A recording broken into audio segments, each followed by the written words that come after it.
அனைவருக்கும் வணக்கம். இன்று சிறுபான்மையர் தினம் 18/12 அன்று கலெக்டர் மூலமாக அசிஸ்டன்ட் கலெக்டர் கீதா மேடம் நம்ம முஸ்லீம்ஸ் சமாஜ் அதிலேருந்து வந்திருக்காங்க. எல்லாருமே பயனாளிகள் வந்திருக்கிறாங்க. அவங்களுக்கெல்லாம் நாங்கள் மார்டின் குரூப்பு மார்டின் ஃபவுண்டேஷன்லேருந்து ஒரு 10 lakhs கொடுக்குறோம். அரசு அதே மாதிரி 20 லட்சம் கொடுத்து அதில் 30 லட்சமாக வருது. அதை சிறுபான்மையினர் பெண்கள் ரொம்ப கஷ்டத்தில் இருக்காங்க. பெண்கள் கணவரை இழந்தவங்களாம் இருக்காங்க. அது மாதிரி தொழில் பண்ணுறதுக்காக இந்த உதவி கொடுத்துருக்கோம். எல்லாருக்குமே 10,000 கொடுத்துருக்காங்க. அந்த பயனாளிகளுக்கெல்லாம் ரொம்ப சந்தோஷமாகவும் ஹாப்பியாக இருக்கிறாங்க. கிறிஸ்மஸ் நியூ இயர்லாம் வருது, பொங்கல் வருது, அதை முன்னிட்டு கொடுத்துருக்குறோம். எங்களுக்கும் ஒரு மகிழ்ச்சியாக இருக்குது. இதை பெண்கள் முன்னாடிலாம் சீரியல் பார்த்துட்டு ரொம்ப வீட்டிலேயே இருப்பாங்க. அதெல்லாம் விட்டுட்டு நம்ம இந்த தொழில் பண்ணிங்கன்னா குடும்பம் முன்னேறும்.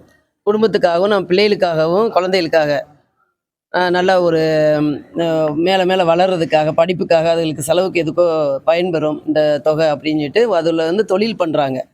சின்ன சின்ன வியாபாரங்கள், அது மாதிரி நம்ம ஹோட்டலில் இருக்கட்டும், தையல் மிஷின் வாங்கி தையல் துணியெல்லாம் வாங்கி தையல் தைக்கிறாங்க.